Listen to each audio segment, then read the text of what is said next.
Assalamualaikum warahmatullahi wabarakatuh. Kelompok saya yang beranggotakan Azari Ramadhani, Haliza Kintarmaya, dan saya Marwa Zakia Sini pada kali ini akan mempresentasikan tentang toleransi sebagai alat pemersatu bangsa.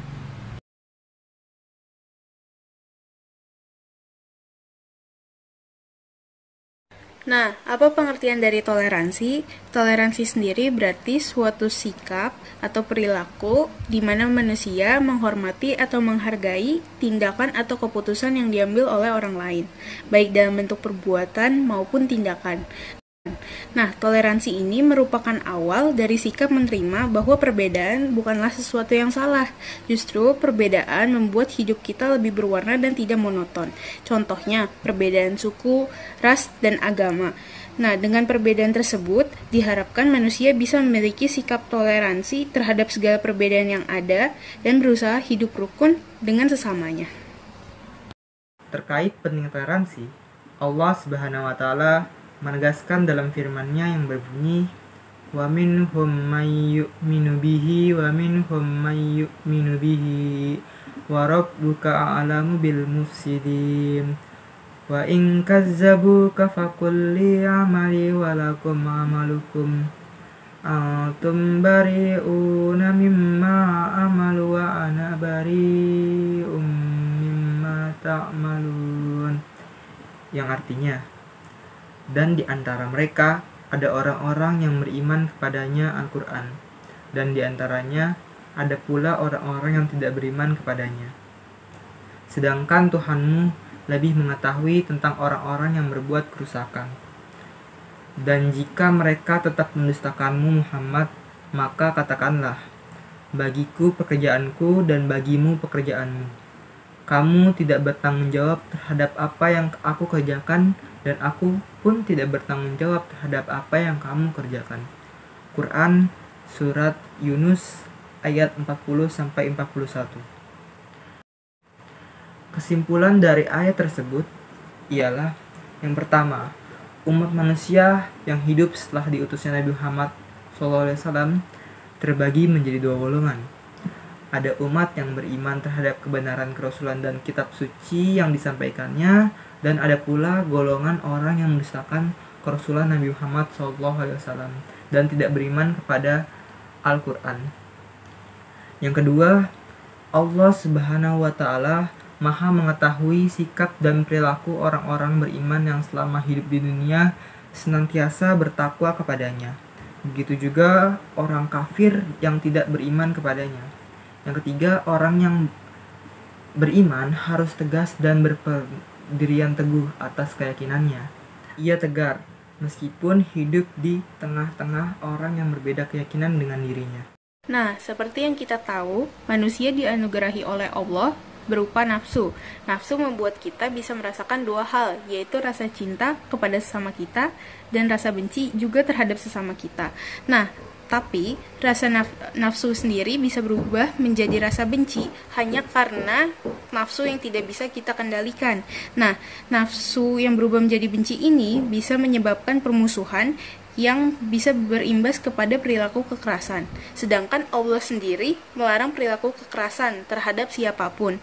Dengan begitu, kita bisa menyimpulkan bahwa Allah memberi kita nafsu dan bisa berubah menjadi benci sebagai ujian bagi kita supaya kita tidak terlena dan tidak tergoda kepada rasa benci tersebut, karena terkadang manusia merasa iri dan dengki terhadap sesamanya sehingga nafsu tersebut berubah dari rasa cinta menjadi rasa benci.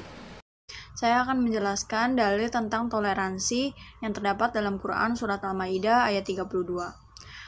A'udzu billahi minasyaitonir rajim. Bismillahirrahmanirrahim.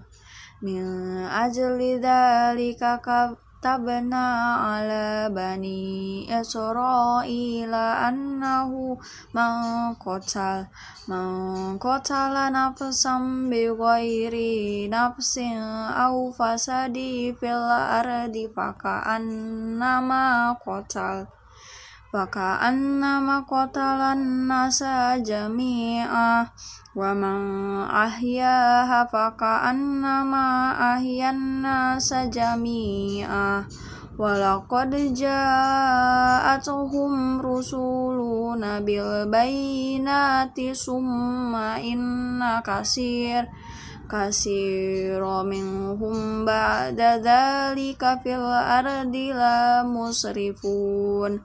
Shadaqallahul azim. Yang artinya, oleh karena itu, kami telah tetapkan hukum bagi Bani Israel. Barang siapa yang membunuh seseorang bukan karena dia membunuh orang lainnya atau kisos, maka itu sama dengan membunuh seluruh nyawa manusia. Dan barang siapa memelihara kehidupan seorang manusia itu sama saja dengan memelihara kehidupan manusia lainnya. Sesungguhnya, Rasul-Rasul kami telah datang kepada mereka dengan membawa keterangan-keterangan yang jelas. Tetapi kemudian banyak di antara mereka setelah itu melampaui batas di bumi. Quran Surat Al-Ma'idah ayat 32.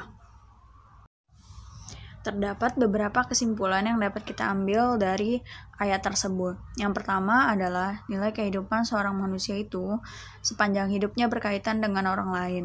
Yang artinya jika kita melakukan satu keburukan tersebut tidak hanya akan berdampak pada diri kita sendiri, tetapi juga berdampak kepada orang lain dan itu akan menyulitkan keadaan orang lain.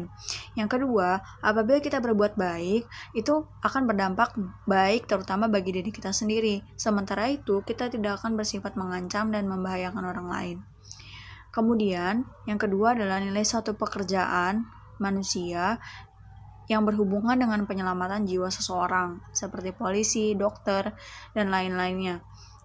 Mereka harus memiliki dedikasi yang tinggi kepada pekerjaannya, jangan sampai pekerjaan mereka itu dilalaikan oleh hal-hal lainnya, sehingga tidak bisa menyelamatkan jiwa manusia yang seharusnya mereka tolong. Sehingga kita sebagai manusia hendaknya memperhatikan tingkah laku baik dan buruk kita, dan memperhatikan rasa toleransi yang tinggi dalam hidup bermasyarakat.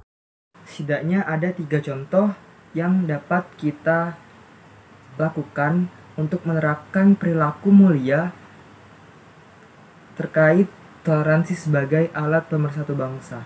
Yang pertama, saling menghargai adanya perbedaan keyakinan. Yang kedua, saling menghargai adanya perbedaan pendapat. Yang ketiga, belajar empati, yaitu merasakan apa yang dirasakan oleh orang lain, lalu bantulah orang yang membutuhkan.